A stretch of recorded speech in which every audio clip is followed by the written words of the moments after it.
Hi there. Today's episode is part 2 of my chat with Greg McLaughlin from the Rebel Base Card podcast. Now, in the first part, we spoke about trading cards in general, Star Wars and sketch cards, and in this episode we are opening up a box of Topp's Star Wars Chrome 2019, and then a chat about celebration and conventions in general. It won't be the last thing I do with Greg. He's great fun to talk to. He provides some great commentary, and look forward to more box breaks along with Greg. So look, I hope you enjoy it, and I'll see you on the other side. Thanks. Now, I've really taken a lot of your time enough. I think we should probably crack some packs. Otherwise, 3 hours from now, you're going to be like, I'm going to run down your whatever batteries that you have. I'll be totally honest with you. We're going to open some Topp's Chrome Legacy 2019, which I worked on for sketch cards. But I'll be honest with you, I don't think I've even seen a single card from this set. So it's a Chrome, like I said, it's interesting, and it's very hard to photograph when you're trying to put it on Instagram. But it is one of those where I like that there are different card sets that appeal to different types of collectors. Everything from the Journey to where you'd have a classic Starfield to, let's say, a Galactic Files, which is all character driven, or you have like Chrome, where it's like, here's a little higher end one. However, some will have better parallels than others. Some will be more expensive, aka like say Masterwork or something. But I think you have something, and we're very blessed in the Star Wars, field, that you have something that kind of appeals to everyone. Even with this Journey of the Child set, that was basically a Walmart or Target. I think it was like $10. You got the full set, 30 cards or so forth. Mm-hmm. If you wanted to get more, there was some parallels if you wanted to do that, but that was it. And so you have something for the casual collector, something more for the serious collector. I know that I was fortunate enough to get a few, and sometimes I think I have the luxury, like I said, of where I am. I can pick cards, and sometimes you go, maybe I'll grab a couple of packs, or I'll grab a smaller box. I want to see them. I want to look at them. I want to get the vibe for them, and then maybe I want to chase the whole set, or maybe I'll go back and chase. There is the ones that you chase right now and the one you chase later. And I think you are a great example of this. These are great cards, and I'll get them next year. Yeah, I can wait. Patience is a virtue, because you're going to enjoy them. You already know everything about them, but you're going to catch them at such a break. I mean, it offsets when you're doing the cost, but it is fun because when you get them and go, like I said, there's the instantaneous glory of opening them up, but you go, oh man. So yeah, Chrome Legacy is a fun set that one of these days I'll probably finish. Yeah. Well, I mean, I like anything Chrome. It takes me back to, again, I used to collect basketball cards, right? So Topp's Finest, all of those sort of things. So, I mean, the Chrome, it's funny, even as an adult, you see the shiny card and you're like, ooh, shiny. And you kind of wonder how they do it. I will say for the next Chrome set, which is coming out, Chrome Perspectives, which is coming out soon, and the Holocron set, which I just did, all of my sketch cards imitate holographic foil cards. Ooh. It's hard to explain how I do it. In my day job, I work with specialty paint finishes anyway. So I'm someone who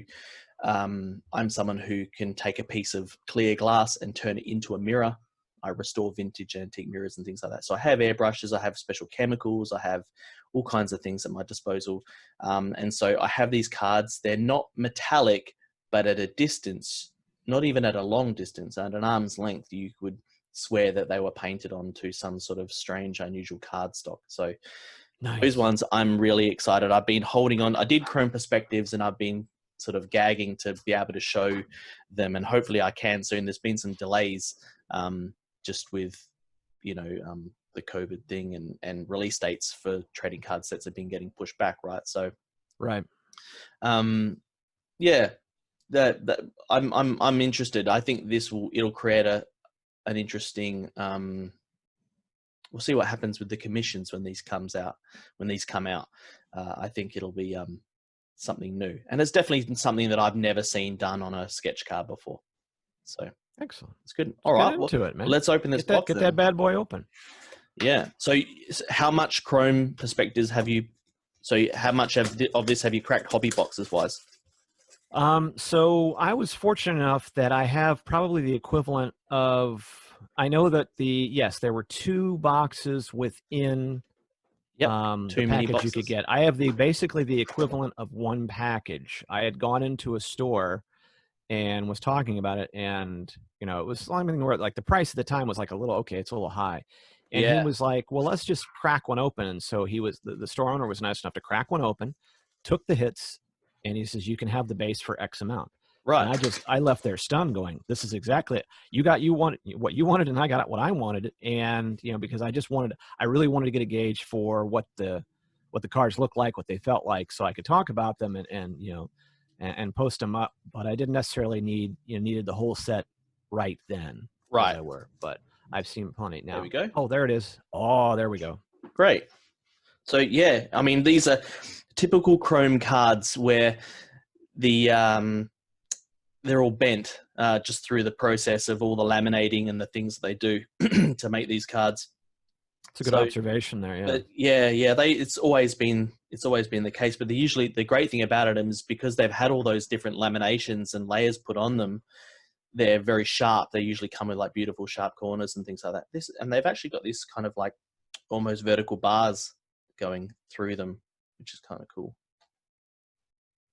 There's a refractor there. So, and in some cases, you are seeing some images, like that one you had. The previous card was from Attack of the Clones, but it's not necessarily it. Everybody's kind of got their back to you, so you see a bunch of the Jedi there, and they're facing off, and there's 1, 2, 3, 4. So that's interesting. And then in this one these are the opportunities for the people who go around to conventions going. They get a table and they're like, I was in Attack of the Clones, and then they get like 200 of these and sign them, which is great. Everyone gets their sort of 5 minutes of fame out of it. And this would be another one where if I was an actor or if I was someone in this, boy, would you get let's say like a white Sharpie or like a silver one. The autograph would look really nice on this one. Yeah. That's one thing I was really good friend of mine is Gerald Home, who was Squidhead in Return of the Jedi, right? He was also a puppeteer he was a puppeteer for Audrey 2 in Little Shop of Horrors. He's from England, spent a lot of time in Australia, really, really good guy. I must have had in Nashville with him, I must have had a half-hour conversation with him just about pens. He's like, I get these oil-based Sharpies from wherever. And so that night the day after that con, I ran down to Michael's art store and just we're buying up all these oil-based Sharpies and stuff.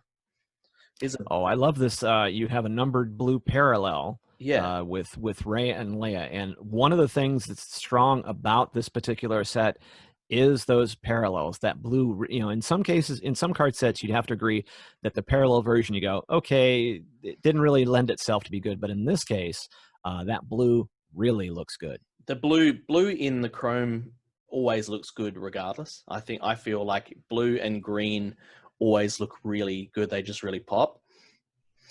We've got Darth Vader here, classic kind of slightly out of focus shot of Darth Vader. So trying to, call on all the stock footage and stock images that they've had and trying to find something that maybe hasn't been used before. Look at that Phasma. Yeah, that's cool because it's not a parallel of any kind, but because the scene had this sort of sepia tone to it. I don't know, or is it a parallel? I don't know. It doesn't look like it. I would say it doesn't look like it, only because I would say the bottom edges should be, the border should be more pronounced, but so obviously that scene had some sort of sepia tone on it. This is very thick, this pack, so there's something in this for sure. Yep. Oh, look at this. So I've received a Star Wars droid commemorative medallion card of Chopper. I know there are some people who love collecting Chopper, so geez, that's a thick card. Aaron Harris from Reactions is going to go nuts over that's a nice chopper. Yeah. I mean, I love the thick. I mean, that's some work went into making that card. Wow, that is a beast. The thing that I think that I liked about, like, like a lot of times you'll see these medallion or patch cards, and I think, like as collector, you hit it on us before we kind of got started, where it's sort of a two-edged sword, where they're really great, they're really nice to display, and this one is a 48 of 99. You've got the little chopper in this circular, almost like a coin shape.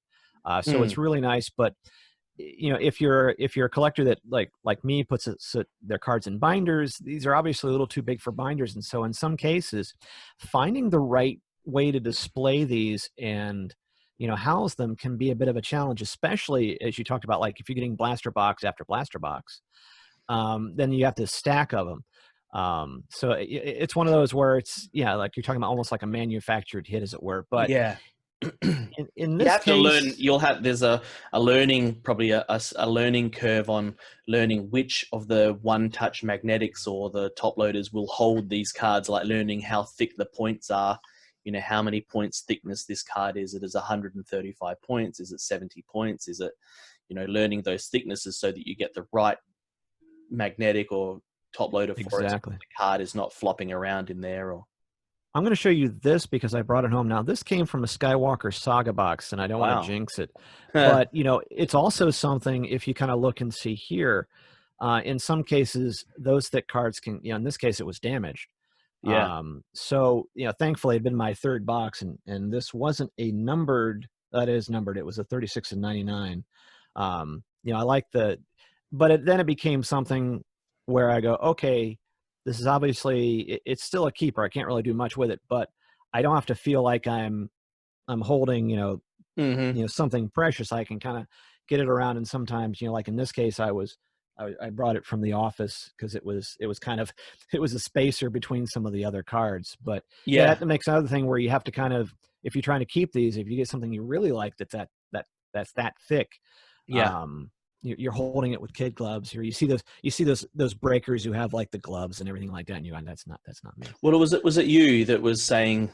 Was it you that was saying? Oh, that's kind of cool. Numbered to 50. Oh, So it's an look at art that. piece of artwork with a green border, numbered to 50, and that is Darth Vader, Volume 2, cover art by Giuseppe Camuncoli and Elia Bonetti, issue 8. So it's a comic book cover, I'd say.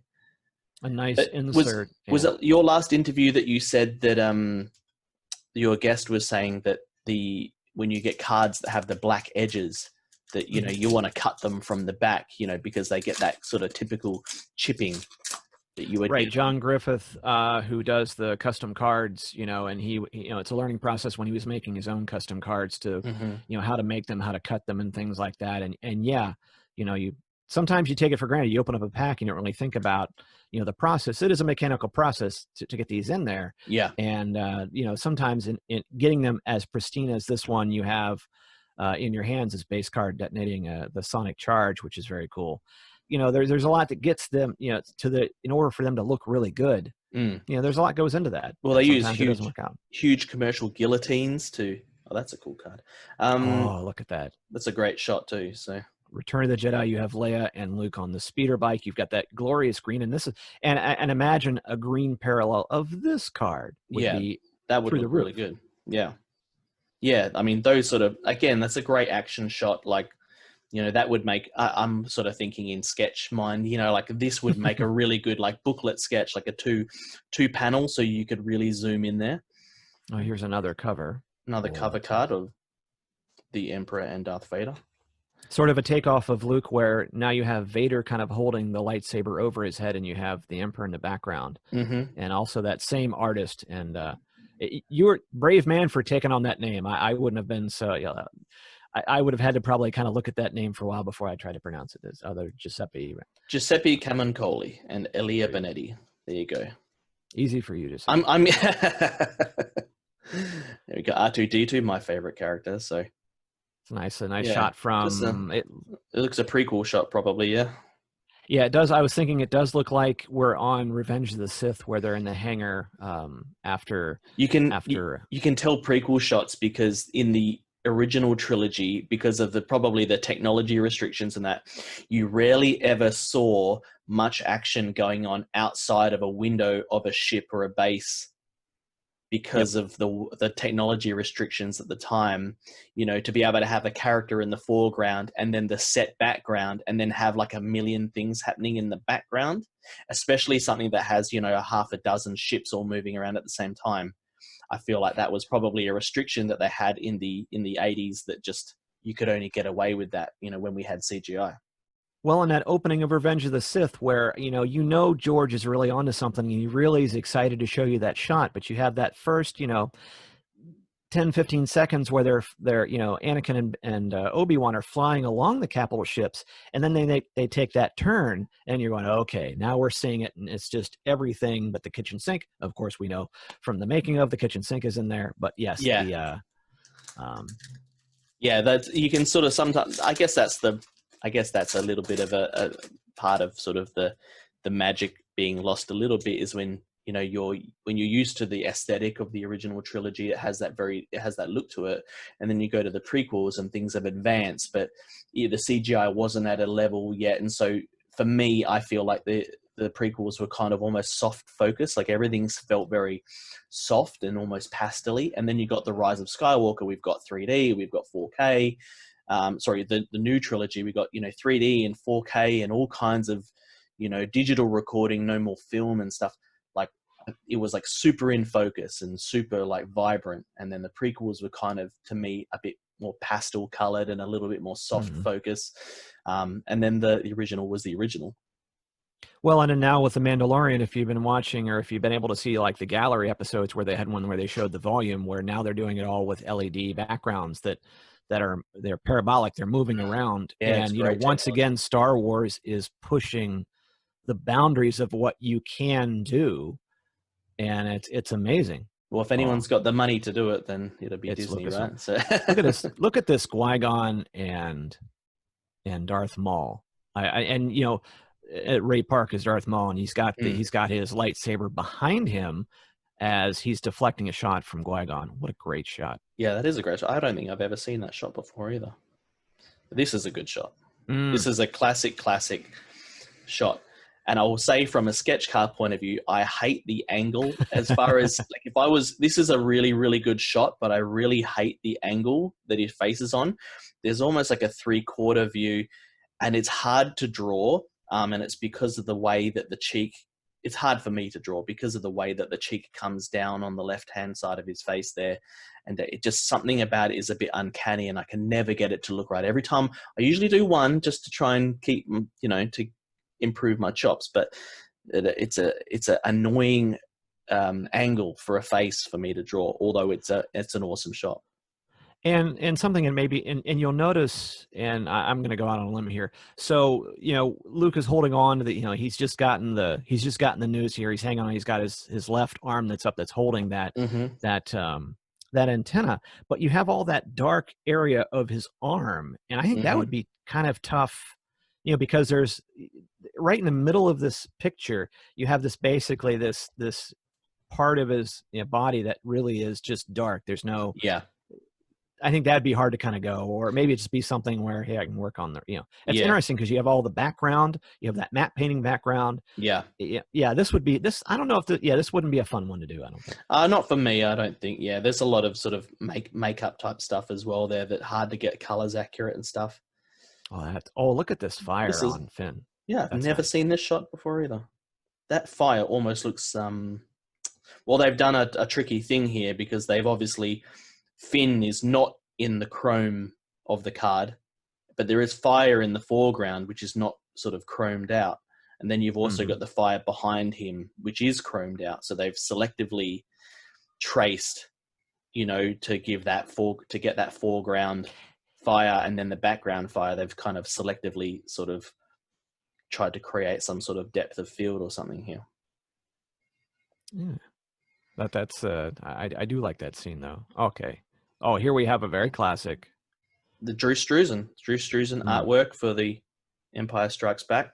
Classic. I probably had this on a T-shirt when I was 10 years old, when the reissues, in the mid-1990s reissues came out.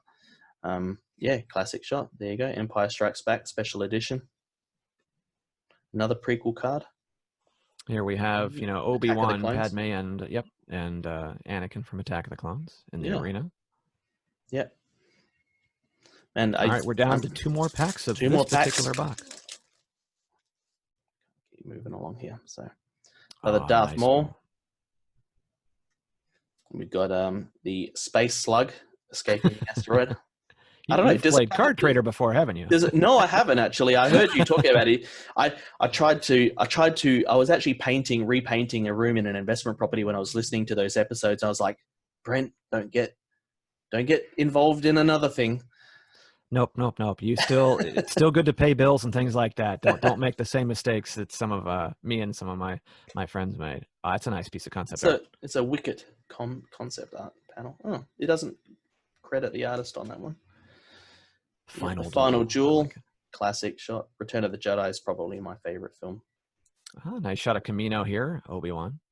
Fitting a lot of content. Who in the scene, like when he's with the scene with Jango Fett, I mean, not very subtle.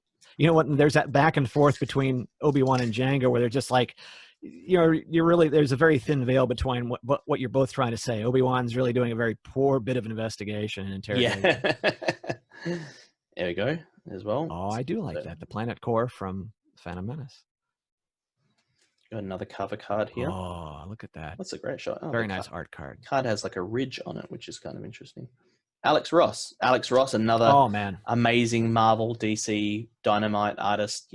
Guy is absolutely amazing. He uses exclusively gouache paint which to do his artworks, and it gives him a very specific look. He has very soft lines, and his solids and his colors are just smooth as butter. And there's the same card again, but as a blue parallel. You got the blue parallel. Yeah, Alex Ross had a very nice booth at C2E2 here in Chicago. Of course, he doesn't necessarily attend a lot of these things anymore, but he did have quite a big crew, and it was it was very close to the entrance. He had very, very nice, a lot of great prints in there. Alex, who can't say enough about his work. Rancor, awesome shot. I love the Rancor. There's one particular. I did a Rancor art commission for someone recently, and it came out really well. I haven't seen that shot before. Yeah, that's a bit of an uncommon shot. That is an uncommon shot. That almost doesn't even look like her. I was going to say, is it one of her decoys? Yeah. All right. How do you get hired on as a decoy for a queen? You're like, that's really got to be like, do we have a 401k? No, we don't really have a 401k. No, that's right. Well, it's under it's the queen's request, so you have to do that. All right, second box. I'll start this one. This was the most expensive box I bought. In Australian dollars, this cost me probably close to $200. So it's about 150, 160 US dollars. So the kids didn't eat pizza that night. No. You got another. I like this. Lando and Lobot. I like it. Alex Maleev is the artist. Comic cover cards. Yeah, it's a great shot. Corey D. Williams is a really, really great guy. Billy D. Williams' son. Really nice guy. Was Klaatu on Return of the Jedi. He was his stunt double in that. Amazing guy. I'm going to be reaching out to him hopefully as well to have a chat. I have an autograph card, and yes, he is active on Instagram. Yeah. It's one of those every now and then. If you tag him every now and then, and he will like respond, and it's pretty cool. And when you're talking about Daniel Logan or Ray Park or some of these folks, Christopher Sean from Resistance. I love it. Those folks that tend to reach out and go on. I like that green parallel. Yeah, that is nice. Nice. That is from the Force Awakens. Right. So the numbering: greens are 50 and blues are 99. Is that right? Yep. Yeah, Corey. Look at this. Corey D. I met in Nashville for a convention, and he was just walking around, and I turned around, and he's so recognizable. Corey, he's like, hey, and we stood and had a talk, and he's really good friends with Stephen Costatino, who was one of the Gamorrean guards. He has signed for Topps before, and he's a really good guy too. But they're both musicians, both record funk music, and Stephen has a recording studio in LA. Really great guy too. He's a very New York guy, very New York, New Jersey guy. He's got that sort of, I don't know if he is from there or not, but he's just got that sort of, when he enters the room, he's like the guy in the room, you know? That's cool. And we have Luke and R2 from is it from The Last Jedi, or is this The Force Awakens, that vision where... The Last Jedi. The Last Jedi. Yeah, the temple burning, and yeah, wow. Luke probably realizing he doesn't have good insurance, so he can't rebuild the temple. Didn't get the insurance. I've never seen that shot of like Luke screaming at the...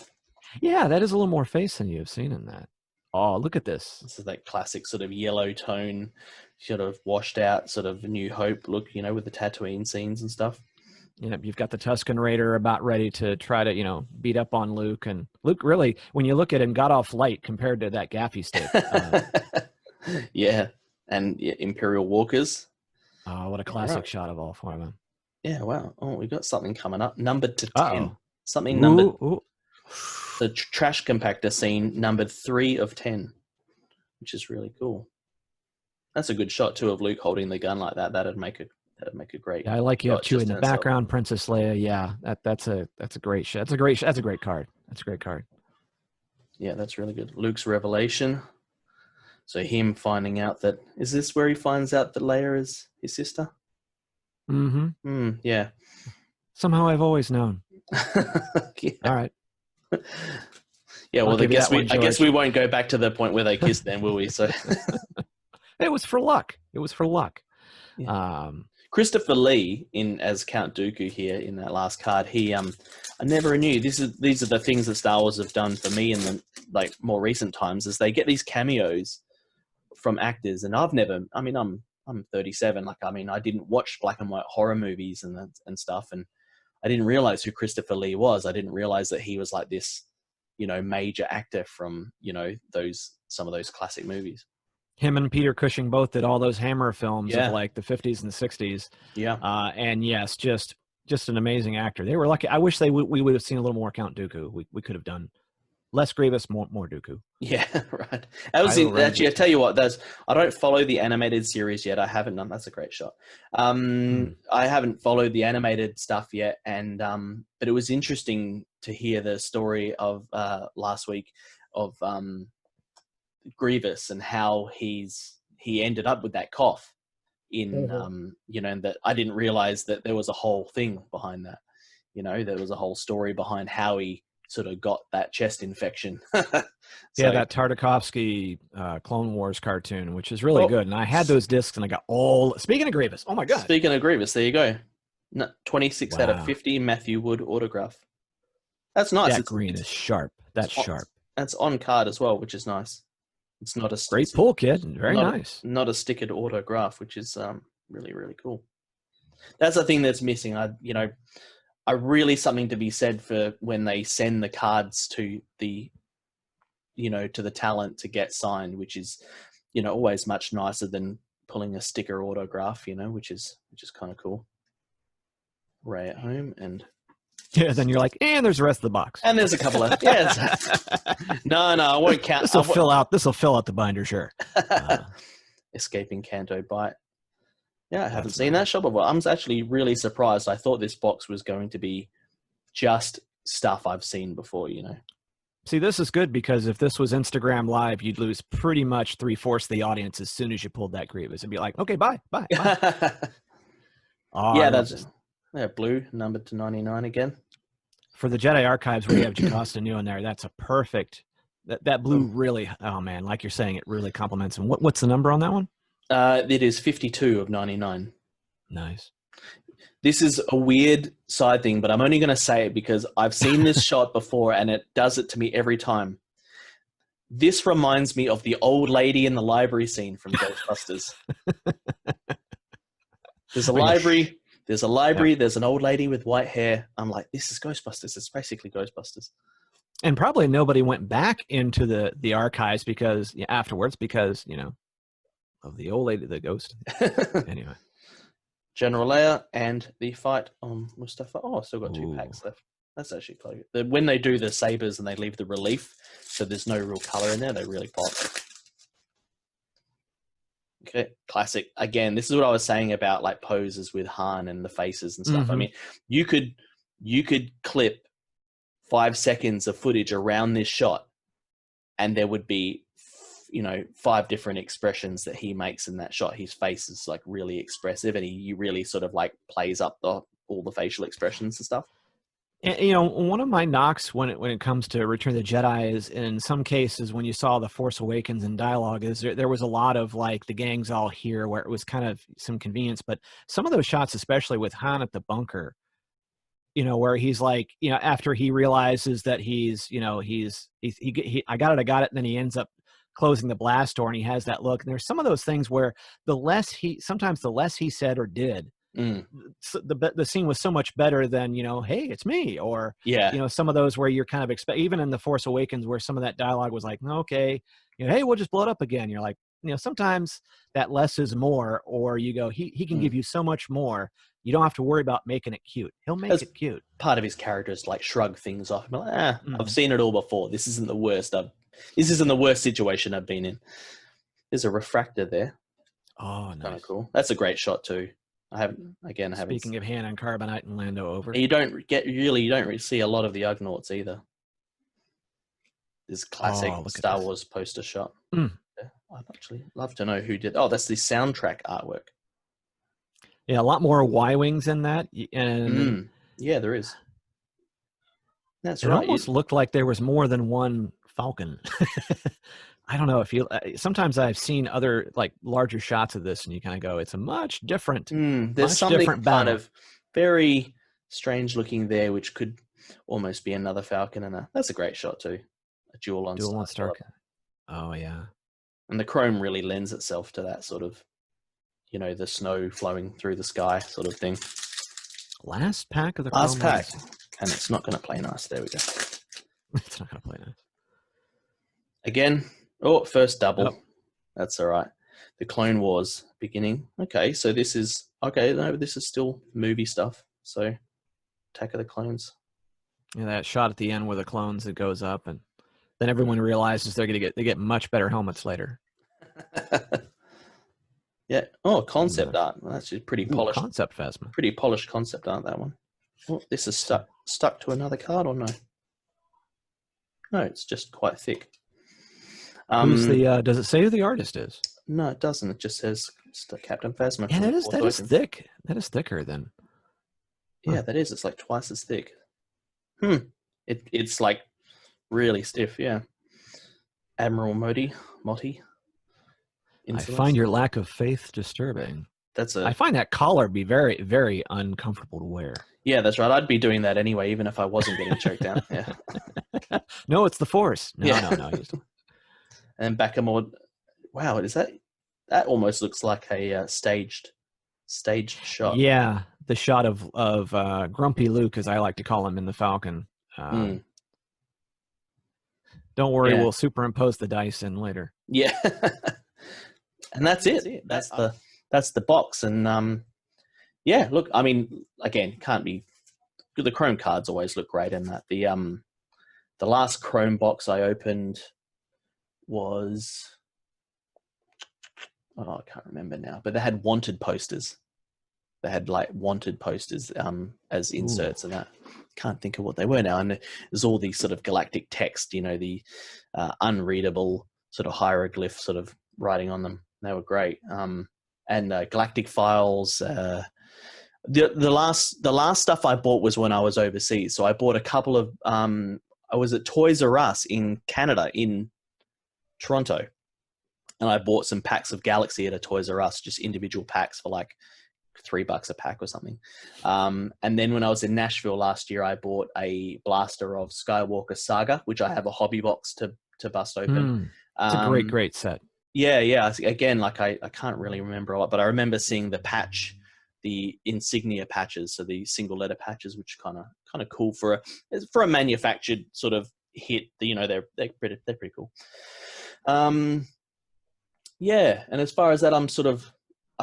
I've got a lead on the original vintage Tops 77 stuff, which when all the toy fairs and the collector fairs and everything sort of pop back up again, I'm hoping to make contact with someone and hopefully get a complete set. I did manage to get a complete set of Empire Strikes Back cards when I was in Nashville, really cheap, nice. like $10. Played with loved, pre-loved. Pre-loved. Not great, but I mean, they are there and they're all there, and that's all that matters to me. The condition thing's not really when it comes to the older stuff. If it's something from my childhood, or if it's something that you have to expect that it's. I think you were saying before, like back in the day, there was no value around trading cards like there is now. It was like 25 cents. It was 50 cents. You got a stick of bubble gum. Topps were really selling the bubble gum almost. They were almost just sort of, the cards were just a vehicle for pushing bubble gum because that was their legacy. Yep. That was their legacy business, right? So the colors aren't right. The scenes maybe are not right. Maybe they misname a character, or they the centering's off, and they're creaked and cracked and warped and whatever. But it just wasn't a thing back then, which I guess is what makes them so valuable today. If you can find something that is like the colors are set in correctly and the centering is good and everything's good, that's where the value is, isn't it? Is that like the chances of you getting a 10 out of 10 perfectly cut card are so low out of those 1970 sets. And that's why when I went back and I was building, filling the holes and so forth, like I said, I think a lot my collection stayed as good in some cases as it did because it was just untouched. It set in a box, stayed there, maybe had the rubber band. But when you go back, and sometimes you're pleasantly surprised to see, oh, that still made it, or that still made it. Or in the case of the Wonder Bread card, where I just got one, or actually when my mom bought all those loaves of bread, I got 8 layers or 6 layers, and then I just got down to 1, and that kind of became my. Could you tell from the loaf what card you were going to get in them, or was it hidden? Yes, because they weren't packaged in any plastic. They were at the end of the loaf, and so you could see. It was like literally on the butt end of the loaf. Mm-hmm. Yeah, and right. That's why, like mine, you can find them in decent shape, but mine definitely you could tell. The white side where the text was, it's darkened because it was up against a piece of bread. Yeah, so it wasn't in a cello pack or anything. No. And I know they did some for Battlestar Galactica as well, but it's one of those where it became this odd card. I had, of the classic ones, and now I wax poetically about the days where my collection was like maybe this much, and now you can look behind, and if you see up top, there's I've got binders going from here to here, 20 some binders. Now you're going, oh, I wish I only had that much. But yeah, it became my favorite card because it was this oddity that I remember there should be more. But back then, if you didn't get them, too bad, kid. You might find them at a flea market or at a fair or something like that. And I think it's now when you go back and you see what's behind you, you see these boxes. And sometimes I just want these because it's a part of my childhood, or it takes me back. Sure. Some things, you get, obviously, if I've got a Grievous signature, or when you're collecting boxes, many boxes, you go, well, maybe I don't necessarily am in love with that particular signature or thing, but I bet you I could, maybe not to flip it for profit, maybe I'll make a couple bucks, but it could pay for things. Like it could, like, hey, I'll sell a couple things and that will help me, build up the PayPal account. So when I'm having to do postage or something like that, I can do it. And maybe someone else will love it. For me, a lot of times it's a story behind. Like now, if I go for a Corey D. Williams signature of Klaatu, is because I love the fact that he reaches out so much. And to me, there's a little more meaning in that card. Yeah, maybe it cost me 10, 11 bucks. But for me, it's a lot more valuable than, there was another one I got, and I forgot the artist, the actor's name, but he was on Instagram, and I posted it. I pulled it from a Skywalker Saga box, and, posted it, tagged him, said this very, very nice thing. It was, hey, it was a pleasure to be in that. And you're just like, that's awesome. And I'm killing the story by not remembering the actor's name. But those are kind of things where you go, now, if I want to get Christopher Sean as Kaz, I want to, this is a story I've told a million times on here where, we were watching Resistance. My daughter drew out CB23, posted on Instagram, tagged him. He liked it. And I said, that's awesome. And I was telling my daughter, I'm like, the actor you just watched on TV just like something you drew like 10 minutes ago. Yeah. And that's amazing. And I'm like, now, or Dominic Pace, who's doing this tour now, had him on the program, and you got some things, and there's that connection you have with your collection, is the way I'm stumbling around this. Yeah. That makes, there's that value there. There's the value in just, I have an Anakin signature, but there's also in a connection you can have to something. And I like it because there's this, as a collector, you've got many different levels. There's many different layers to it. It's not just one thing. It's not one property. And it just makes it funner. It does, because the actors, you can tell. I mean, all of the actors, they get given either the cards or the stickers, and there's hundreds of them, and they get asked to do a lot more. If they're stickers, they're doing a lot more than are going to go into that set, because Topps will put those stickers away. And so they're just smashing the autographs out, just going. It's different when that they actually appreciate it. So a lot of the actors that I have met at conventions, which are not necessarily the top 5 Star Wars guys, but like Gerald Holm, who's Squidhead, and Stephen Costantino, Corey D. Williams, Andrew Lorden, who was like a Naboo Royal Guard, great guy. And I ended up having dinner with all of these guys in a room the night of the first day of the convention and stuff. I mean, they're all just regular people. Andy Hurd, a little guy, he was a Jawa. He was in Harry Potter. Just him and his wife, just the most amazing people. You stop, you say hello. Again, he's English, I'm Australian. There's a bit of a instant thing there, there's less, I feel like there's less barriers there to you can kind of talk on the same level and everything. And, if I was to get autographs from any of those guys, it's even better, because I know them. And then I can email them, and I can razz them up about how their autograph was off the end of the card, or was unscented, or whatever. There's that you want to be able to have fun with them, versus your Mark Hamills and your Hayden Christensen's and stuff like that. They may be less likely to engage, probably, and for good reason. They're probably getting 10 or 15,000 PMs a day from everyone who just wants to say, I love you, you did a good job, I like your work and everything. But I think there's a lot more value in some of these guys who, they know that they were part of something huge. They appreciated their job when they did it, and they still appreciate it now. And the fact that, when I was in the States last year, honestly, there were people there who could not believe, and it wasn't their first rodeo, but they couldn't believe that someone was willing to pay for their flights from the UK.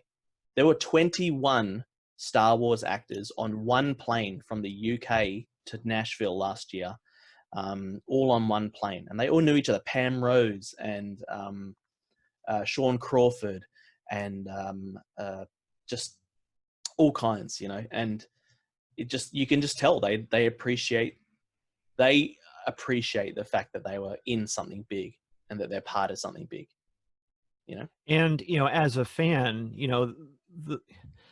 yes, and any fan, the Star Wars fandom's huge, and anybody would give a kidney probably to spend 5 minutes with Mark Hamill. And the prices for autographs being if they are, it's getting close. Well, I know roughly what it costs to get Mark Hamill to a convention, and it's like you could buy a house. I know. You could probably buy a couple of houses, But when you're talking about meeting somebody, I remember the feeling when putting the interview together for Dominic Pace, and I walked around a little bit. I was like, Star Wars called me, and you're talking, I'm talking to Star Wars, and that's how I literally felt. I'm like, whether you're talking to Corey or someone, it's like you don't really feel that you have that you're ever going to get that close. But even if to know that, man, I was it was right there. We're talking. It was like, that's a conversation you dream about having. I've played with the action figures, I collect the cards, but when you have that, even if you have it for a short time, it's magical. And I think that, like I said, it goes back into, it makes your collection funner. It's fun to collect those. And then I would say 99 times out of 100, those connections are going to be awesome, because like you said, it wasn't their whole life, definitely took a turn they probably didn't expect, and they're along for the ride and enjoying it, and it's fun, and they get that. And then as we as fans get the avenues, eventually we will be 2-year Anaheim 2022, that will, hopefully get a chance to have that again. Yeah. And you've been to celebrations before? Yeah. I got to go to Celebration Chicago. It was one of those I went back and forth, and I got a 1-day pass. Monday. I was there last What day. year? What year was that? Last year, Last year. 2019, and I had 8 hours. I had 8 hours at Celebration. It really kind of kicked off the podcast. I'd done some stuff at C2 to get ready for it because it's the same location at McCormick Place, different ballroom. But yeah, when you go in there and you have pure concentrated Star Wars, and I talked to cosplayers, collectors, got to meet Steve Sansweet and great guy, and all these things, and you're just like, everybody you talk to, I'm like, I could have just held a microphone up and hit record the entire 8 hours, and it was just amazing. And there's that vibe that anybody who can, and I'm actually happy that of course I'm not happy that it's 2 years out, but I'm happy that hopefully we'll be past this to where, yes, it'll be probably slightly different, but it'll still be an enjoyable experience, because for the amount of cost, even for yourself to go there and go, even if someone's covering some of it, you want to have that. And as fans, when you see people taking pictures of others, or you have these just accidental meetings where you strike up a conversation, you want that. What you don't want is people afraid to even bump into somebody.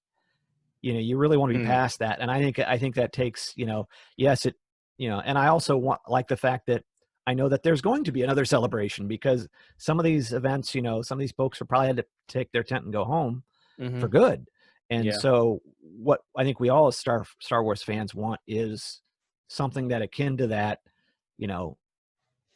maybe a little cheaper, but but certainly safe, and just so that we can go around and spend thousands of dollars we shouldn't on silly stuff, but really enjoy it, and that it becomes a life, like I said, a life-changing event, but also just a lot. It just fills you back up, and it goes, you know what, I can go back and do whatever, because I went to probably the happiest place on earth. Sorry, Disney.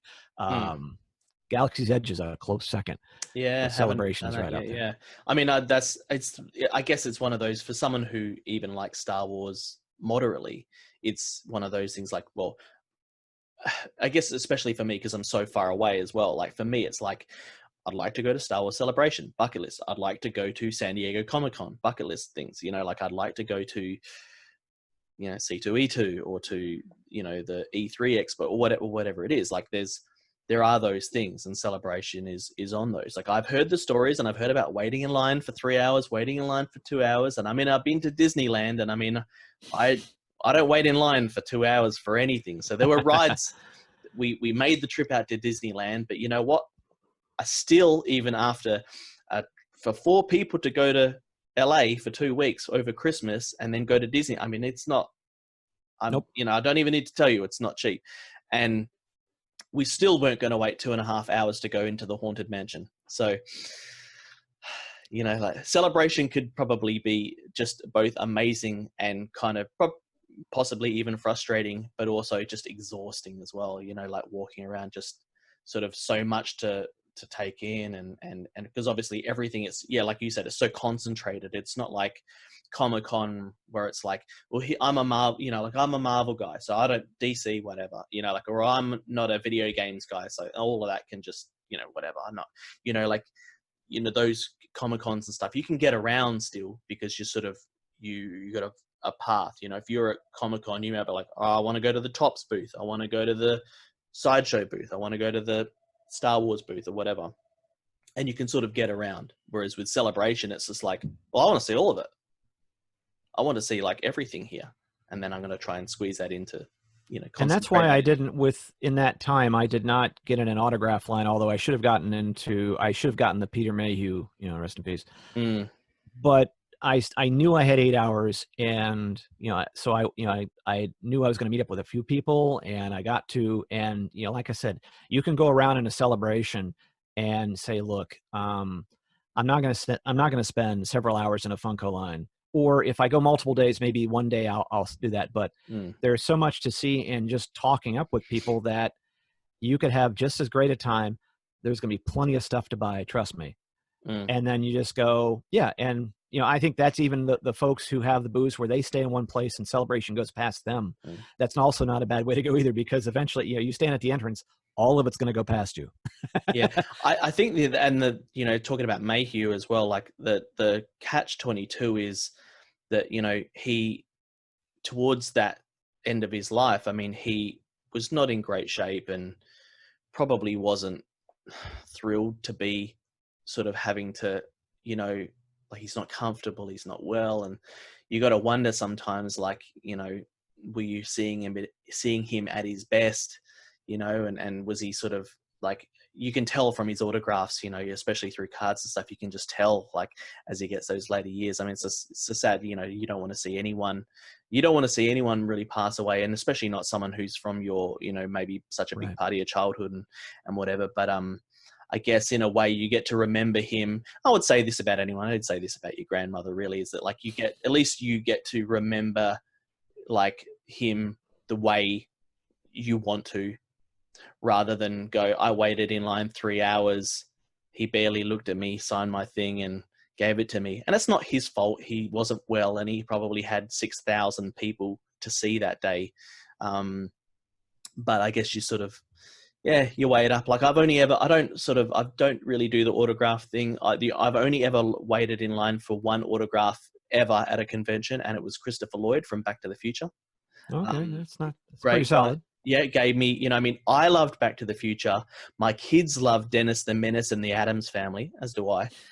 So, I mean, I had multi-generational sort of love for, the characters that he plays. And I've got a Back to the Future pinball machine and the cards and just everything. I love Back to the Future. So, I mean, he was someone I waited in line for an hour to meet. And you know what? He gave me 2 or 3 minutes of chit chat back and forth. And I mean, he had easily 1,000 people behind me waiting, like, for him to even give me a couple of minutes was amazing, like, really, really, really, really good of him. And a lot of those Star Wars guys, you'll find, especially since they're so happy to be there. Daniel Logan, man, that guy's a lightning bolt. He is a lightning bolt. When you see him, he's got, like, whatever energy you think you've got going into a convention, he's got twice as much. Like, he's more excited to be there than you are. It's crazy. Like, I stood there and talked to him for maybe 10, 15 minutes, like, just sort of in the convention before people were being let in and stuff. We're just chit-chatting, Australia and New Zealand stuff. I mean, I was like I hadn't even let anyone into the convention center yet. And I was like, oh my God, this guy's like full on. He's like, he's had 10 cups of coffee or something already. But they love it. I think, like I said before, I think people know what they're part of for the most part. There's probably a few actors at the top tier who was a great payday, and it probably means they'll never have to audition for a movie again, but I think the majority of people, I think even Samuel L. Jackson will say, like, man, when I got asked if I could be in a Star Wars movie, I'm like, yeah, I'm there. Like, I mean, this is a guy who, he's probably getting $15 to $20 million for a movie anyway. Like, he doesn't need it on his resume. He doesn't need Star Wars on his resume for anyone to give a hoot about him. But, like, who doesn't want to be? This is a guy who's been in movies, like, all of them. Like the original cast. I mean, Star Wars was how they got their big break, right? But some of the other actors who've been in Star Wars since, I mean, they don't need to be in Star Wars. They don't need that. That Star Wars doesn't pay their bills. But then when they get given the opportunity to be part of it, they're like, I'd be an idiot not to be. Like, this is like being Exactly. part of, like, the biggest thing ever. Where can people find you on the interwebs? So I'm B Scotchmer. So my name's Brent Scotchmer. I am B Scotchmer, BSCOTCHMER, pretty much everywhere. Twitter, Instagram, Facebook. Facebook is also called Grilled Cheese Designs. Don't ask me why. It's just the name. It's just the name. But at B Scotchmer, or you can just type my name in, and I'm virtually everywhere. But I'm most active on Instagram and Facebook. I try to update the other things here and there. But, if you want to commission, you want to say hello, you want to ask me about kangaroos, or you want to try and give me your best, if you want to try and give me your best g'day mate, then you are welcome to, anyone is welcome to do that. I'm more than happy to talk to anyone about almost anything. Awesome. This was you know, I love talking to folks, and you know, it's special when you can get a chance to talk about cards, but when you can kind of get other perspectives, and when you can go on the other side of the planet and you see the same love, the same, there's so much that someone can get to go to kind of broaden their horizons and go, you know what, a lot of folks out there, and there's a lot of artists, a lot of nerds, a lot of folks just like us, and that's one of the nice things, is to go and to find out a little more, not only about the people who make the cards that we get to open, that we get to chase, but to find such wonderful people out there. I really, really appreciate the time you've given me. Oh, thank you very much. And look, if you want to do this again and we can open another box, we can do that. And I'm all about it. and so it's almost as good as opening the box yourself, right? Exactly. So there you have it. That is part 2 of my chat with Greg McLaughlin from Rebel Base Card Podcast. Be sure to follow him along at Rebel Base Card on Instagram. You can follow me along at @bscotchmer on Instagram and pretty much everywhere else. I hope you enjoyed it, and I will see you for the next one. Thanks.